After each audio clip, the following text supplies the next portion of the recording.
Konnichiwa and welcome everybody back to Chrome Reviews, and it's time for yet another Mattel Jurassic World toy review, and it's the last out of the free wave free attack pack dinosaurs, and it's nothing less than the Proceratosaurus.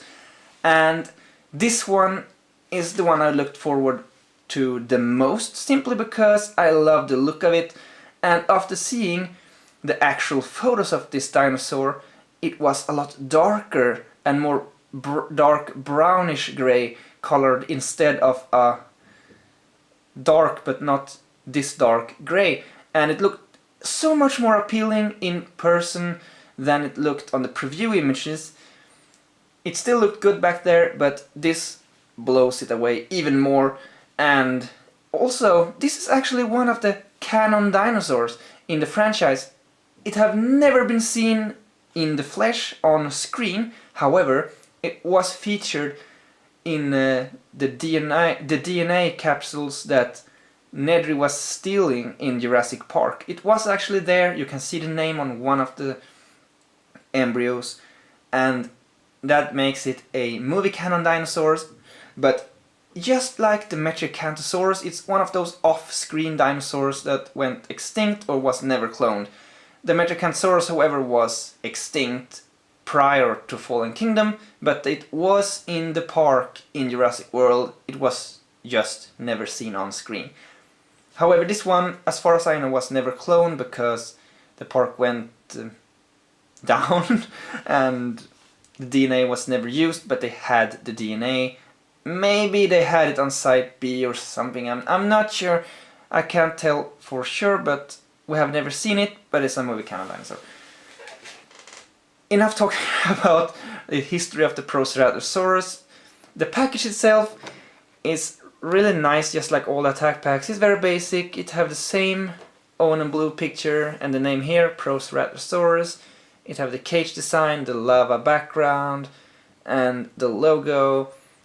And on the back there is information, and that you can scan it with the Jurassic World Facts app. Alright, here's the Proceratosaurus out of the package, and I must say I love it even more having it in person and opened up.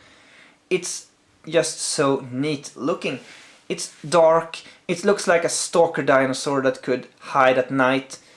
I'm not sure exactly what type of hunter they were, but I think they are an early relative to the Ceratosaurus, and it makes sense if it is, but just like with other dinosaurs with having similar names, it's not really sure it actually are.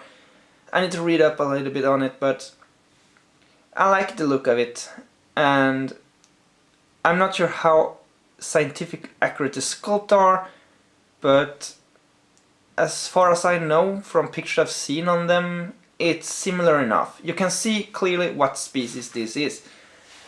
And going right into it, we're going to check the details on this figure. And first off, here is the Jurassic Facts app. There you go. And the paint job on this figure, it's a very, very dark brownish gray, more to the brown end. I don't know how clear you can see the color in the camera because it's evening and there's no natural daylight coming in, but there is also some actually black patterns of striping on the back, which is really cool. It looks really natural. It have a really natural looking color, and it also have a bright underbelly. There are a few misses, some spots of where the color missed, but not that it bothers me. I sort of wish that the lower jaw was on the underside was a little bit of beige color in order to blend it together a little bit better, but the toenails and fingernails are also not painted, but that's to be expected on attack packs. I like, however, that it have a red horn, so it makes it attractive, and like it having the horn to attract mates or to look scary or whatever natural reasons it does And also a little bit black around the eye and over the eye. And the eye are really nicely painted. It's quite clean. The eyes are nicely yellow. And articulation is, of course, yep, the swivel jointed tail, cut jointed legs, cut jointed arms, and articulated jaw. I sort of wish it could turn the head as well. It would have added a lot to it, but it can't, but that's fine. It's the same with the Herrerasaurus. Just like the Herrerasaurus, I wish there is coming up some repaints. The Herrerasaurus actually have a new repaint attack pack, and it also, for the next year that is. It's not announced yet fully, but it's been previewed. And it also have the battle damage version, so you can actually have a pack of 3 different Herrerasauruses in the long run. This one is the only one so far of the Proceratosaurus, but I sort of hope that it have more coming so that I can build a little pack, because I like building packs. Another note on the sculpture, I sort of think that the tail is too short, so it suffers a little bit from the short tail end like the Spinosaurus does. Nothing catastrophic, but I still feel like I need to point it out.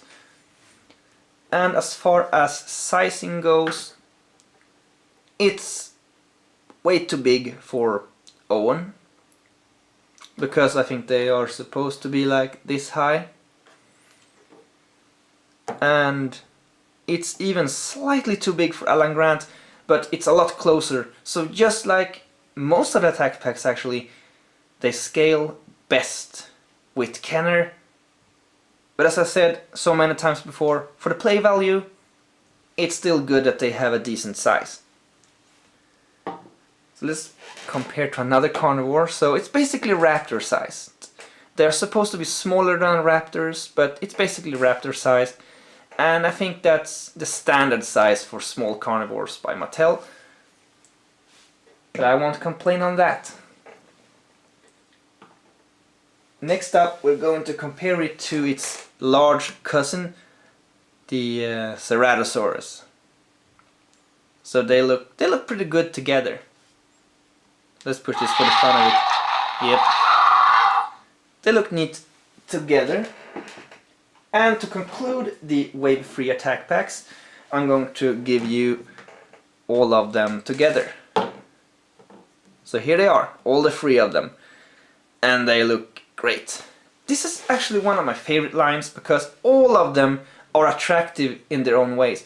Wave 2 had not so many new ones. They had Stiggy, which I love. I love Stiggy. Let's put Stiggy in here too, because Stiggy is really attractive looking. And they have the Herrerasaurus, right, it's over there in the box, I'm not going to get it now, but all of those, including the Herrerasaurus, have different colors, they're all attractive and vivid looking. It's a good release. But there were 2 repaints in the Wave 2 line. I still want the orange Raptor and the green Dimorphodon, but they're not priority. But this line, the 3rd wave, had only new sculptures, and that's lovely. The more new sculptures, the better. Even if it's a retooled version with, as long as they have something else. I like repaints because you can build a pack, but like different versions of Stiggy, I love that there are the battle damage version and the, especially the ramming action version. It adds so much to have a different feature to make it attractive. So out of the 3, I must say this Proceratosaurus is probably my favorite, simply because it was my most anticipated one, and the darker color made it even more appealing in person. That made me, it did a impact on me. That's why I prefer it. But the other 2 comes very, very close, and I must say that apart from Stiggy, those, I think Wave 3 with this one is my absolute favorite attack pack release. Even though the first one was good, but I think they've improved, and this 3rd wave was just so much more attractive in general. But I really love this one. and I hope you enjoyed the review. So until next time, take care and sayonara.